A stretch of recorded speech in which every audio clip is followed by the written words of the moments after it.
ছাত্র জনতার প্রবল গণ আন্দোলনে গত ৫ আগস্ট দেশ ছাড়েন স্বৈরাচার শেখ হাসিনা। এর মাধ্যমে আওয়ামী লীগ সরকারের টানা ১.৫ যুগেরও বেশি সময়ের একনায়কতান্ত্রিক শাসনের অবসান ঘটে।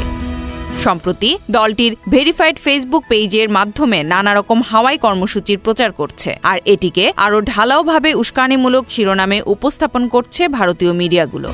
ফ্যাসিস্ট হাসিনা তার শাসন আমলে সরাসরি হত্যা ও জোরপূর্বক গুমের নির্দেশ দিয়েছিলেন। জুলাই গণ অভ্যুত্থানের সময় গণহত্যা, খুন ও তাণ্ডবের জন্য দায়ী শেখ হাসিনার নেতৃত্বাধীন আওয়ামী লীগের নেতাকর্মীরা। এসব সুস্পষ্ট অভিযোগের ভিত্তিতে শেখ হাসিনার বিরুদ্ধে গ্রেফতারি পরোয়ানা জারি করা হয়। যতক্ষণ এসব অপরাধের জন্য জাতির কাছে ক্ষমা চেয়ে বিচারের কাছে আত্মসমর্পণ না করছে এবং অপরাধের বিচার না হচ্ছে, ততদিন দলটির রাজনীতিতে ফেরার কোনো সুযোগ নেই।